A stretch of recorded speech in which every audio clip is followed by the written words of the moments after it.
ሀሳባችሁን የምትቀይሩ ከሆነ ቪዲዮ ከተጫነ በኋላ አውርደው የምትሉ ከሆነ ለምን ትደውሉልኛላችሁ? የተረጋጋ ሰው አይታችሁ ታውቃላችሁ እንዴ? በቃ ያበደ የሚክነፈነፍ ዛሬ ያለውን ነገ የሚሻል ዳዊት አምላኩን ሲማጸን በነበረበት ስሜት ውስጥ ሆነን ነው መጸለይ ያለብን።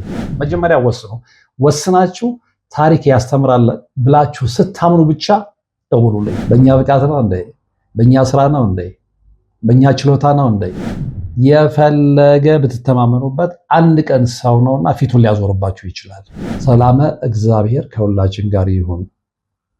አሜን በሏ። 17 ዓመት በሙሉ በጭራሮ ግድግዳ መቆም መስማት ለተዋህዶ ልጆች ልብ የሚሰብር ትልቅ ሐዘን ነውና እጃችሁን ዘርጉ ባልነው መሰረት አላሳፈራችሁንም። ፈጣን ምላሻችሁ የቅድስት ሥላሴን ቤት እንድንሰራ ያሰብነውን እንድንፈጽም ኃይልና ብርታት ሆኖን ይኸው መሰረቱን ጀምረናል። የረዳችሁንን ሁሉ እያመሰገን አትርሱን ያሉ አባቶችን ምርቃት አስቀድመን ጅምሩ ከፍጻሜ እንዲደርስ አሁንም አብራችሁን ሆኑ ስንል እንማጸናለን። አብረን እንደጀመርነው አብረን እንጨርሰዋለን። ድጋፋችሁ አይለየን። በድጋሚ በአባቶች ስም እናመሰግናለን። የአጋስተ ቅድስት ሥላሴ ቤተ ክርስቲያን አሰሪ ኮሚቴ።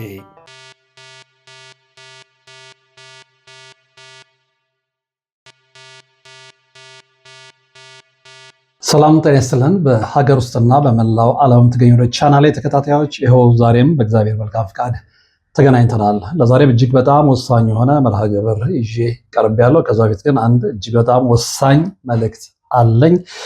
ያ ምንድነው? ነገ ቅዳሜ መጋቢት 5 ቀን 2018 ዓመተ ምህረት አባታችን መልአከ መንክራት ግርማ ወንድሙ በለሚ ሰሚት ኢንዱስትሪ መንደር ግቢ ውስጥ አቡነ ገብረ መንፈስ ቅዱስ ቤተክርስቲያን የወንጌልና የፈውስ አገልግሎት ይሰጣሉ። እንዲሁም ደግሞ በዕለቱ የንግስ ስርዓት እንደሚከናወንም ታውቋል። ስለዚህ ብዙ ጊዜ ደጋግማችሁ የምትጠይቁኝ መልአከ መንክራት ግርማ ወንድሙ የት ነው የሚያገለግሉት? እባካችሁ ንገሩን ባላችሁት መሰረት ይኸው መልእክቱን አስተላልፍ ያለው በተጠቀሰው ቀንና ዕለት እንዲሁም ቦታ እየሄዳችሁ የፈውሱ አገልግሎት ተጠቃሚዎች መሆን ትችላላችሁ። ቀጥታ ወደ መርሃ ግብሬ አለፍኩ። እንግዲህ ባለፈው ብዙዎቻችሁ እንደምታስታውሱት አጋንንትን አቃጣዩን የመዝሙረ ዳዊት ክፍል አብረን ተመልክተናል።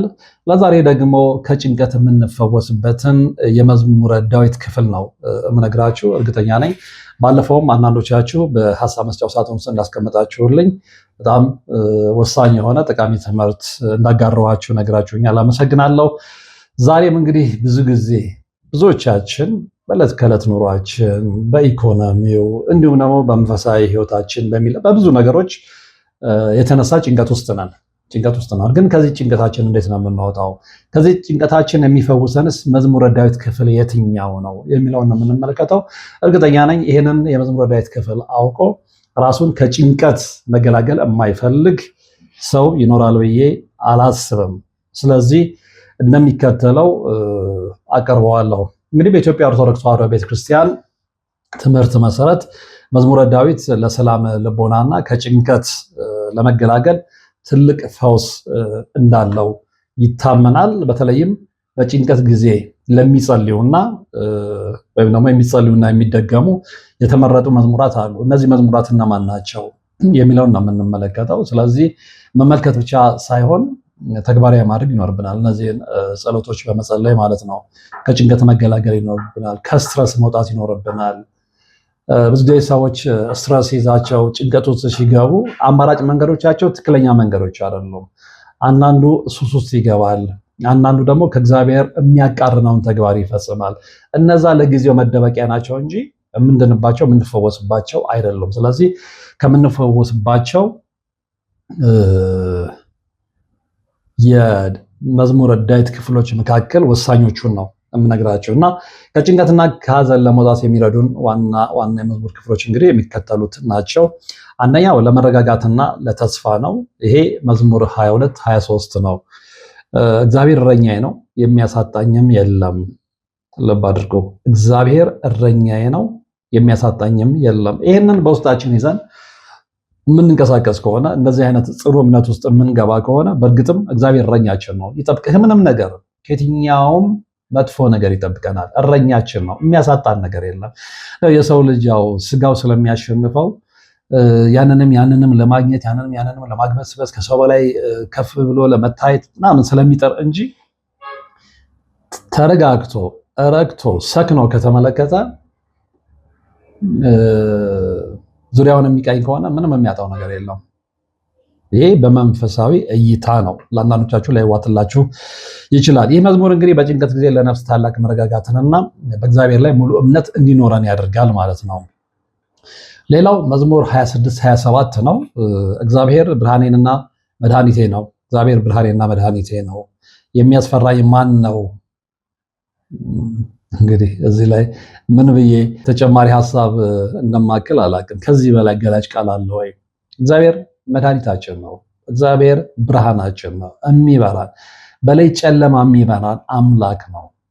ድቅድቅ ጨለማ ውስጥ እጃችንን ይዞን የሚያሻግረን እጃችንን ይዞ ወደ ብርሃን የሚወስደን አምላክ ነው። ይሄንን በደንብ ማወቅ ይኖርብናል። ስለዚህ የሚያስፈራን አይኖርም። በድቅድቅ ጨለማ ውስጥ ብንጓዝ ብቻችን ሳንሆን ከእግዚአብሔር ጋር ስለሆነ የሚያስፈራን የለም። ከላይም ጋር እንተያይጅ ነው። እግዚአብሔር እረኛዬ ነው፣ ምንም የሚያስፈራኝ የለም ብለናል አይደል? ድቅድቅ ጨለማ ውስጥ ሆነን እንኳን እግዚአብሔር እስኪያዘን ድረስ ምንም የሚያስፈራን ነገር የለም። ሰው የሚወድቀው ሰው የፍርሃት ስሜት ውስጥ የሚገባው ሰውን ሲተማመን ነው፣ ሰውን ሲደገፍ ነው። ደጋግሜ እንደምለው ሰውን አትደገፉ። የፈለገ ብትወዱት፣ የፈለገ ብታምኑት፣ የፈለገ ብትተማመኑበት አንድ ቀን ሰው ነውና ፊቱን ሊያዞርባችሁ ይችላል። ስለዚህ ሁሌም ፊቱን የማያዞረው ሁሌም የማያሳፍረን አምላክ ስለሆነ ሁሌም መደገፍ ያለብን አምላክን ነው። ስለዚህ መዝሙር 26 እና 27 አንደኛው ጸሎት ነው። እግዚአብሔር ብርሃኔና መድኃኒቴ የሚያስፈራኝ ማን ነው? ፍርሃትና ድንጋጤ ለማራቅ የሚጸለይ ጸሎት ነው ማለት ነው። እንግዲህ በችግር ጊዜ ረዳት ፍለጋ የሚጸለዩ ጸሎቶች አሉ። ሀብታችን አልቆ ቤታችንን በግፍ ተቀምተን ገንዘባችንን አተን ወዳጅ ዘመድ ርቆን ያበላናቸው ያጠጣናቸው ያለበስናቸው ያስጠጋናቸው ከርተውን ጊዜ ለነሱ ብርሃን አውጥቶ እኛ ላይ ጊዜያዊ ጨለማ ሰፍኖ ግራ በተጋባንበት ጊዜ ረዳት ስንፈልግ ብዙዎች ፊታቸውን ባዞሩብን ጊዜ የምንጸልየው የጸሎት አይነት ነው። በችግር ጊዜ ረዳት ስንፈልግ ከእግዚአብሔር ውጭ ረዳት የለም ብያችኋለሁ ደጋግሜ። ስለዚህ በዚህ ጊዜ እንግዲህ መዝሙር 45 46ን እንጸልያለን። ይሄው ምንድነው? አምላካችን መጠጊያችንና ኃይላችን ባገኘን በታላቅ መከራም ረዳታችን ነው። ልብ አድርጎ ይሄ ዓለም በሁከት ስትሞላ ውስጣዊ ሰላምን ለማግኘት ይረዳል።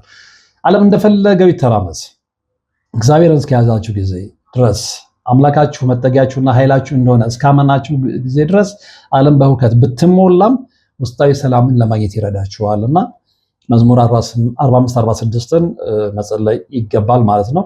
ሌላው መዝሙር 120 121 ነው። አይኖቼን ወደ ተራራዎች አነሳው፣ ረዳቴ ከወዴት ይመጣ ይሆን? ልብ አድርጎ እርዳታ ከፈጣሪ ብቻ እንደሚገኝ በማሰብ ጭንቀትን ለማራገፍ የሚረዳ ጸሎት ነው።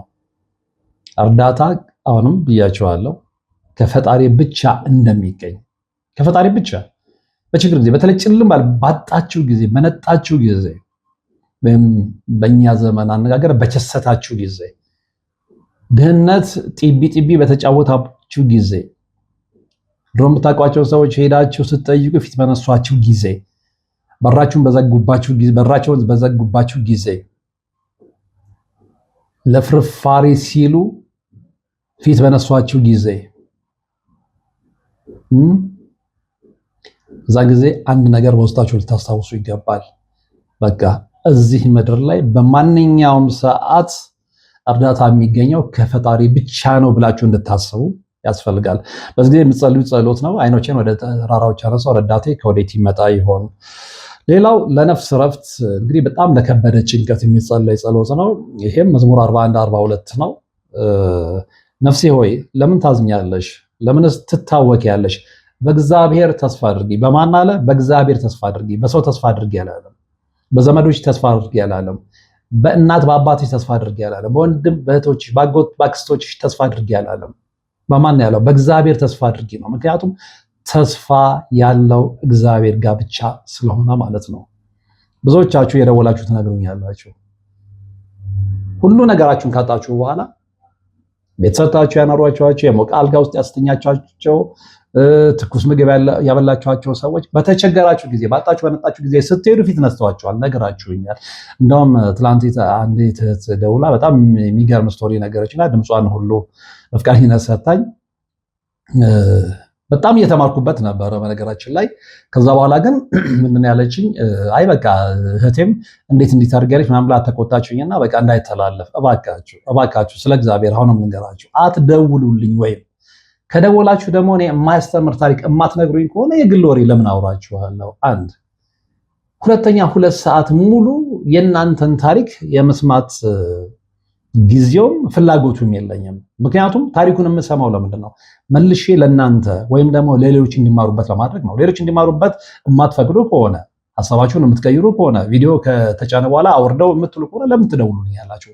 ለመማማሪያ ነው። እኔ ጊዜ የለኝም። ዝም ብዬ በኖርማል እንትን ይሄ በዲያሎግ የማጠፋው ጊዜ ማለት ነውና ብዙዎች ታሪካቸውን ከነገሯችሁ በኋላ ወይ ብዙ ያስተምራል ምናምን ብላችሁ በኋላ ቴክስት ይደርሳችኋል ወይ ደውላችሁና አይ በቃ ይቅርታ እንደዚህ እኮ ቤተሰብ አማካሪ ምናምን ነው። መጀመሪያ ወስኑ።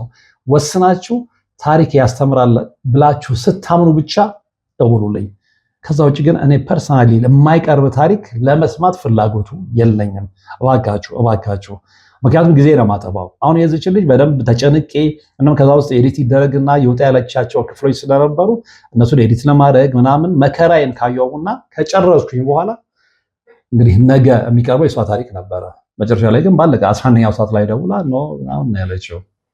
ስለዚህ ባካችሁ ለእኔም ጊዜ አስቡ። እኔም እናንተ ቤተሰብ አለኝ። ቤተሰቤ የሚሆን ጊዜ ይፈልጋል ከኔ ማለት ነውና እሱን ግምት እንክተት ለማለት ነው። ወደ መርሃ ግብሬ ተመልሻለሁ። ነፍሴ ለምን ታዝኛለሽ? ለምንስ ትታወቂያለሽ? በእግዚአብሔር ተስፋ አድርጊ። ይህ መዝሙር እንግዲህ በተለይ በሐዘንና በጭንቀት ለተያዘ ሰው ነፍሱን የሚያጽናናበት ጸሎት ነው ማለት ነውና ይህንን አዘውትራችሁ ልትጸልዩ ይገባል። ሌላው መዝሙር 142 143 ነው። አቤቱ ጸሎቴን ስማኝ። ልብ አድርጉ። አቤቱ ጸሎቴን ስማኝ። ተሰብረን ከለመን ነው በንጹህ ልቦና በትክክለኛው መንገድ የምንለምነው ከሆነ በእርግጠኝነት አትጠራጠሩ ጸሎታችንን ይሰማዋልና ይህ ጸሎት በመከራ ጊዜ እንግዲህ መውጫ ቀዳዳ ላጣና ለተጨነቀ ሰው የሚሆን ጸሎት ነው ማለት ነው። እንዴት ነው የሚጸልየው? እንዴት ነው የምንጸልየው የሚለውን ደግሞ በተከታይነት እናያለን። እንግዲህ ደጋግመን ባለፈውም ስንናገር ያነሳናቸውን ነጥቦች ታስታውሳላችሁ ብዬ አስባለሁ። በንጽህና ሆነን ነው መጸለይ ይኖርብን። ንጽህና፣ የልብ ንጽህና፣ አካላዊ ንጽህና እንደውም በተሻለ መጠን ብዙ ጊዜ ወደ ጸሎት ስንገባ ተጣጥበን ንጹህ ሆነን ከዛ ውጪ አእምሯችንንም አንጽተን ከሐሜት፣ ካሉባልታ፣ ከትችት ከዛ ውጪ ደግሞ ልባችን ውስጥ ያለውን ቂም በቀል ትተን አንዳንዱ ልቡ ቂም በቀል እያለ የሆነ የሚበቀለውን ሰው እያሰላሰለ ምናምን ጸሎት ቤት የሚገባል። አይሆንም ሰዎች፣ አይሆንም። እግዚአብሔር ንጹህ ሰውነትና ንጹህ ልቦና ይፈልጋል። ንጹህ ማንነትን ይፈልጋል። ይሄንን ልንረዳ ይገባል። እና ጸሎታችንን አልሰመረም እንትን አላለም። በልብ ቂም ይዘህ እንዴት ነው ጸሎት ሊሰራ የሚችለው? በልብሽ በቀል ይዘሽ እንዴት ነው ጸሎትሽ በእግዚአብሔር ዘንድ ተቀባይነት እንዲኖረው የምታስቢው የምትፈልጊው? ይሄ ሊሆን የሚችል አይደለም። እግዚአብሔር ሁሌም የሚያስተምረው ትህትናን ነው፣ መታበይን አይደለም። ከሌላ የበላይ ሆኖ በሱፐር ኢጎ በቃ እኔ የበላይ ነኝ እኔ ያልኩትን ብቻ ስሙ የሚል ልቦና ባለው ስብዕና ማንነት ውስጥ ሆኖ አይደለም እግዚአብሔርን መለመን ነው። ይሄ ከእግዚአብሔር ጋር ድብብቆች መጫወት ነው። አይቻልም። ስለዚህ በንጽህና ሆነን ነው መጸለይ የሚኖርብን። ከዚህ ውጪ በሚጸለይበት ጊዜ በተቻለ መጠን ልብን ሰብሰብ አድርጎ ወደ ፈጣሪ መጮህ ይመከራል። እንግዲህ በተለይ መዝሙር 22ንና 50ን እንዲሁም ደግሞ 51ን አዘውትሮ መድገም ለሰላም እንደሚዳርግ፣ ሰላምን እንደሚያመጣ፣ ሰላምን በውስጣችን እንደሚያሰፍን የተመሰከረለት የጸሎት ክፍል ነው። ሌላው ምንድነው? በእምነት ነው መጸለይ የሚኖርብን።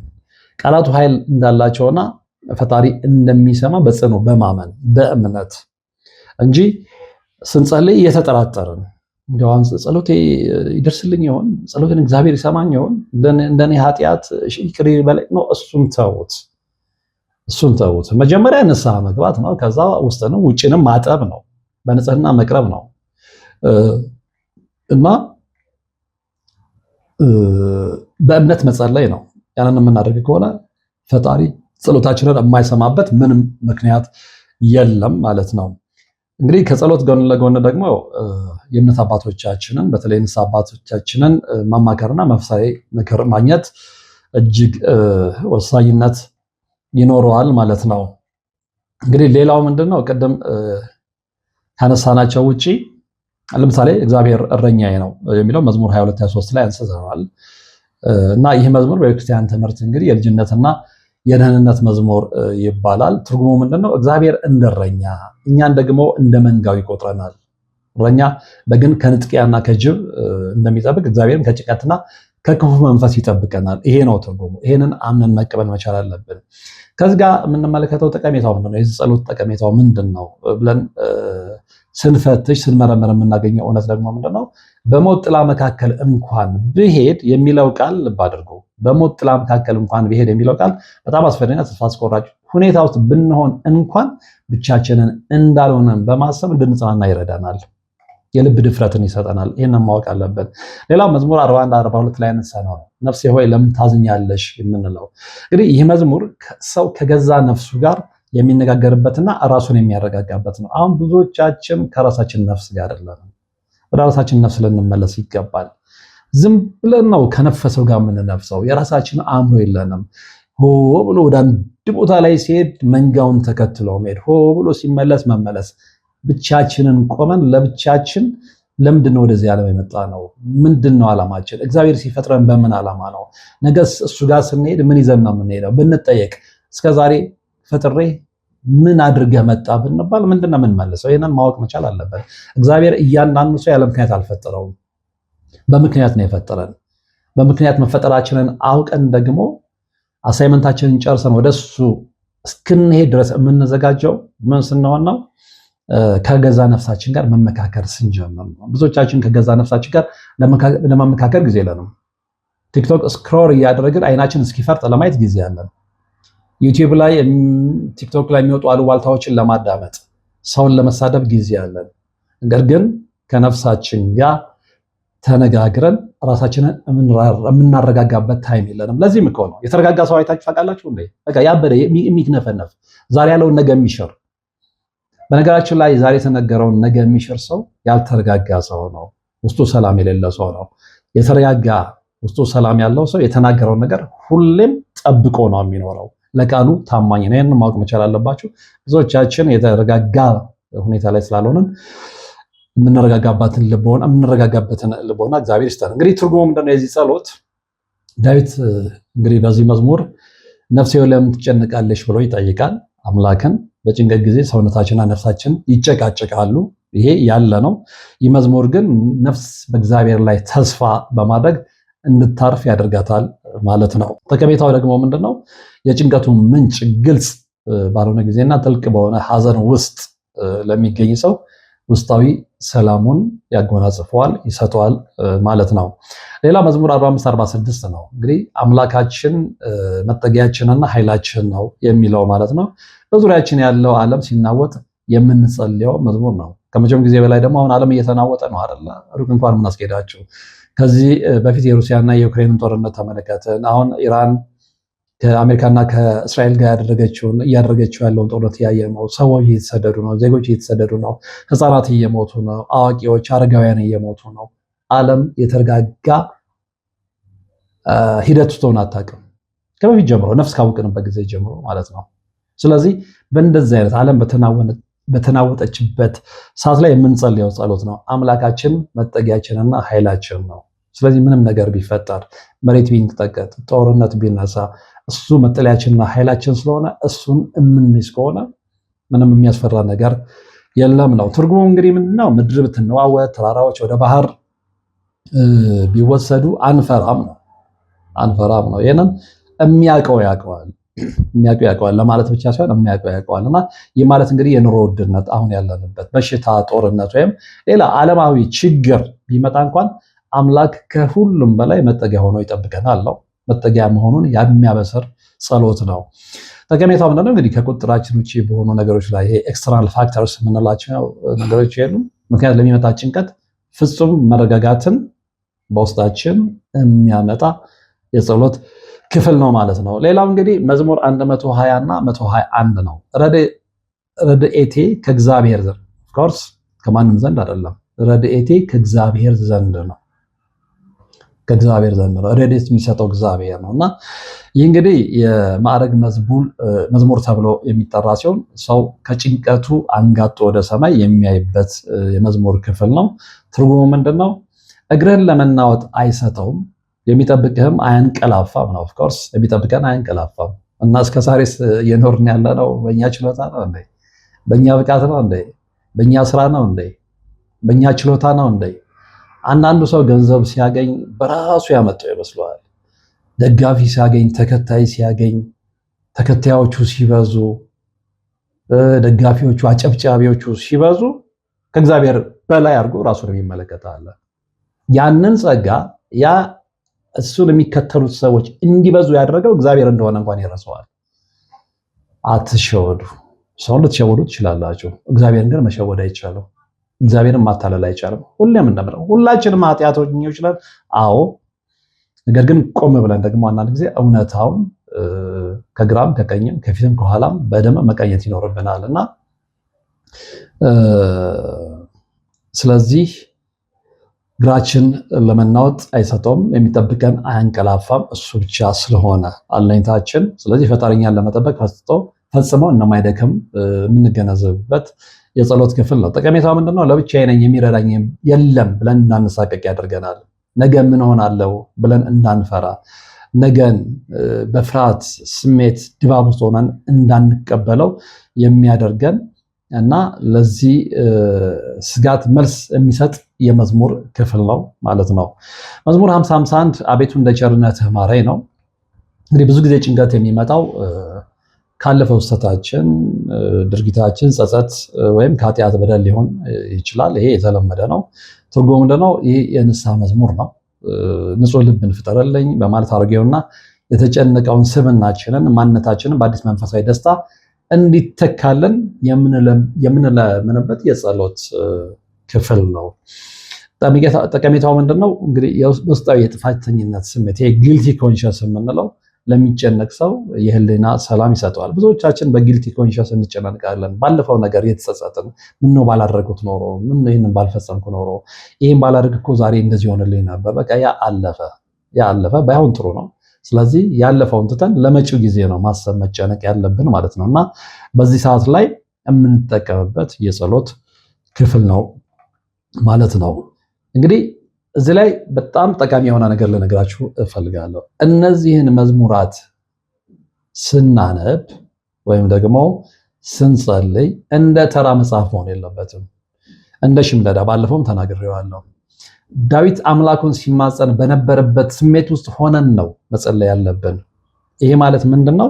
በዝግታ በማስተዋል ብንጸልያቸው የፈውስ ኃይላቸው የማያጠራጥር ይሆናል ማለት ነው እንጂ እንደ መጽሐፍ ዝም ብለና ሸምደዳን ባለፈው እንደነገርኳቸው እንደ ሂስትሪ ተማሪ ስላችሁ እንደ ጎበዞቹ አይደለም። ዝም ብለው ሸምድደው ለፈተና ብቻ እንደሚቀመጡት ነው። ለፈተና ብቻ የምንቀመጥበት አይደለም። በዘላቂ ህይወታችን ውስጥ የሚያገለግለን እስትንፋሳችን ነው እና ስለዚህ እንዳልነው ተምሳሌት የሚሆነን በአምላክ ዳዊት ነው። ዳዊት አምላኩን ሲማጸን በነበረበት ስሜት ውስጥ ሆነን ነው በዝግታ በማስተዋል መጸለይ የሚገባን ማለት ነው። ከዚህ ውጭ እንግዲህ እነዚህን መዝሙሮች እንደገና እንመለከታቸዋለን። አንዳንዶቹን መዝሙር 22:23 ቅድም እንዳለው ይህ መዝሙር ፍርሃትን ለማራቅ በእግዚአብሔር ለመታመን ፍጹም ነው። እግዚአብሔር እረኛዬ ነው፣ የሚያሳጣኝ የለም። ግልጽ ነው። በለመለመ መስክ ያሳርፈኛል፣ በዕረፍት ውኃ ዘንድ ይመራኛል። እንትኑ ራሱ ቃሉ ራሱ ነው እንግዲህ ምን አይነት የውስጥ ሐሴት እንደሚሰጥ የምትጸልዩት ሰዎች፣ የገባችሁ ሰዎች ትገነዘቡታላችሁ ብዬ አስባለሁ። ነፍሴን መለሳት፣ ስለ ስሙም በጽድቅ መንገድ መራኝ። በሞት ጥላ መካከል እንኳ ብሄድ አንተ ከኔ ጋር ነህና ክፉን አልፈራም። በትርና ምርኩዝ እርሱ ያጽናኑኛል። በጠላቶቼ ፊት በፊቴ ገበታን አዘጋጀ፣ ራሴን በዘይት ቀባ፣ ጽዋዬም የተረፈ ነው። በሕይወቴ ዘመን ሁሉ ቸርነትና ምሕረት ይከተሉኛል፣ በእግዚአብሔርም ቤት ለዘላለም እኖራለሁ። እንግዲህ ምን እንደሚባል አላውቅም። ሌላው እንግዲህ መዝሙር 120 121 ነው። የረዳትነት መዝሙር ነው። በስፋት ነው አሁን እያየነው ያለ ነው። ለብቻዬ ነኝ ብለው በሚጨነቀው ጊዜ የሚጸለይ የብርታት መዝሙር ነው። ብቻችሁን ስትሆኑ የምትጸልዩት ማለት ነው። ዓይኖቼን ወደ ተራራዎች አነሳው፣ ረዳቴ ከወዴት ይምጣ? ረዳቴ ሰማይና ምድርን ከሰራ ከእግዚአብሔር ዘንድ ነው። እግርህን ለመናወጥ አይሰጠውም፣ የሚጠብቅህም አያንቀላፋም። እነሆ እስራኤልን የሚጠብቅ አይተኛም አያንቀላፋምም። እግዚአብሔር ይጠብቅሃል፣ እግዚአብሔርም በቀኝ እጅ በኩል ጥላህ ነው። ፀሐይ በቀን አያቃጥልም፣ ጨረቃም በሌሊት። እግዚአብሔር ከክፉ ሁሉ ይጠብቃል፣ ነፍስህንም ይጠብቃታል። ከዛሬ ጀምሮ እስከ ዘላለም እግዚአብሔር መውጣትና መግባትን ይጠብቃል። ይህንን አዘውትረን መጸለይ ይኖርብናል። እነዚህን ጸሎቶች ኮርስ ከላይ ተናቸዋል፣ ግን በዝርዝር እንመለከታቸው ስለፈለግኩ ነው። መዝሙር 41 እና 42 ጋር ስንመጣ የናፍቆትና የማጽናኛ መዝሙር ነው። ውስጣዊ ሐዘንና ጭንቀትን ሲበዛ ነፍስን ለማረጋጋት የሚጸለይ ጸሎት ነው። እንግዲህ ነፍሴ ወደ ሕያው አምላክ ተጠማች። ነፍሴ ሆይ ለምን ታዝኛለሽ? ለምንስ ትታወቂያለሽ? የፊቴን መድኃኒት አምላኬን አመሰግነው ዘንድ በእግዚአብሔር ተስፋ አድርጊ። እግዚአብሔር በቀን ቸርነቱን ያዛል፣ በሌሊትም ዝማሬው በእኔ ዘንድ ነው። ጸሎቴም ወደ ሕይወቴ አምላክ ነው እና እነዚህን መዝሙራት ስንጸልይ የሚረዱን ነጥቦች አንደኛ መዝሙር 50-51 ደግሞ አቤቱ እንደ ቸርነትህ ማረኝ የሚለው ሲሆን ጭንቀታችን ከህሊና ወቀሳ ቅድም እንዳልኳቸው የጊልት ጋር የተያያዘ ከሆነ እሱን መጨመር እንችላለን ማለት ነው። እንግዲህ በምንጸልይበት ጊዜ የሚመቸን ከሆነ ደጋግሜ ባለፈውም አጋንንትን ስለሚያቃጥሉት የዳዊት መዝሙራት ክፍል ስንነጋገር የጠቆምኳችሁ ሀሳብ ነበር። ያ ምንድነው? የሚመቸን ከሆነ ሻማ ማብራት ወይም ደግሞ ጸጥ ያለ ቦታ መርጠን ትኩረታችን እንዳይበታተን ብናደርግ የበለጠ ጸሎታችን ኃይል ይኖረዋል ማለት ነው እና ከዚህ ጋር እንግዲህ የተያያዘ መንፈሳዊ ትምህርት ወይም የጸሎት ስርዓትንም ማወቅ ይኖርብናል። ከዚህ ውስጥ እንግዲህ ለምሳሌ የሰዓታት ወይም ደግሞ የውዳሴ ማርያም ጥቅሞችን ማወቅ ይኖርብናል ነው እና እንደው ልክ እንደ መዝሙረ ዳዊት ሁሉ ውዳሴ ማርያም እና ሰዓታት ወይም ደግሞ የሌሊት ጸሎትም እጅግ ጠቃሚነት ያላቸው የጸሎት ክፍሎች ናቸው። ለሰው ልጅ አእምሯዊና መንፈሳዊ ሰላም ትልቅ አስተዋጽኦ፣ ትልቅ ጠቀሜታ አላቸው። እሱን ማወቅ መቻል አለብን። ከጭንቀት ለመገላገል ውስጣዊ ብርሃን ለማግኘት የሚረዱን ተጨማሪ መንፈሳዊ የጸሎት መንገዶች ናቸው ማለት ነው። እነሱንም እንመለከታለን እጅግ ጠቃሚ ስለሆኑ ማለት ነው። ለምሳሌ ውዳሴ ማርያም የዕለቱን ብንወስድ አሁን የጸሎት ጊዜ ስለሆነ አብይ ጾም ላይ ስላለን እነዚህ ነገሮች በጣም ጠቃሚዎች ስለሆነ እስከ ፕሮግራሙ ፍጻሜ ብትከታተሏቸው ትጠቀማላችሁ እንጂ አትጎዱም።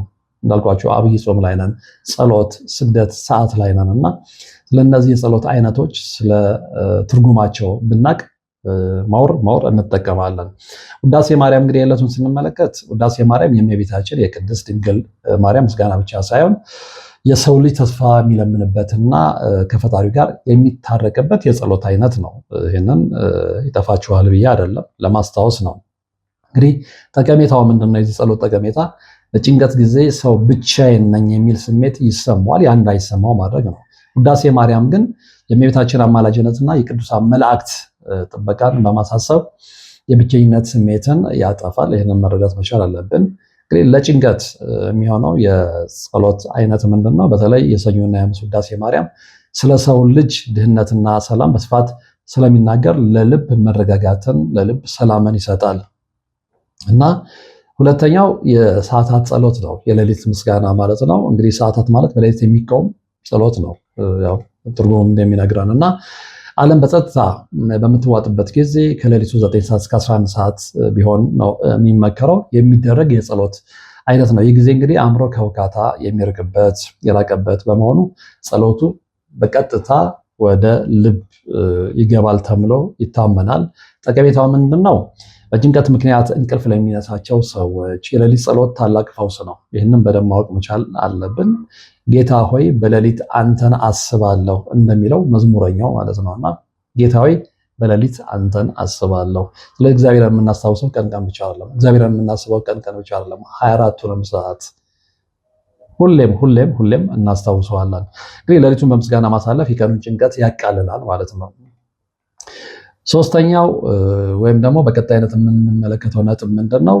ለጭንቀት ፈውስ የሚሆኑ የተለያዩ ጸሎቶች አሉ። ለምሳሌ ረጅም ጸሎት ለመጸለይ አቅም በሚታጣበት ወይም ደግሞ በስራ አጋጣሚ የማይመቸን ከሆነ እነዚህን አጫጭር የልብ ጸሎቶች ነጮቹ አሮው ፕሬየርስ ይሏቸዋል። ደጋግመን በልባችን ልንጸልይ ይገባል። እነሱ ምንድናቸው? አቤቱ ጌታዬ ኢየሱስ ክርስቶስ ሆይ ማረኝ።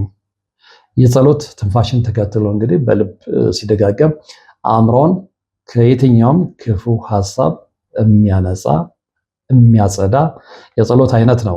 አቤቱ ሰላምህን ስጠኝ፣ በሰላምህም ጠብቀኝ። ይሄ ለተረበሸ መንፈስ ፈጣን መረጋጋትን የሚሰጥ የጸሎት አይነት ነው። ሌላው ምንድነው? ሰላም እግዚአብሔር ከሁላችን ጋር ይሁን።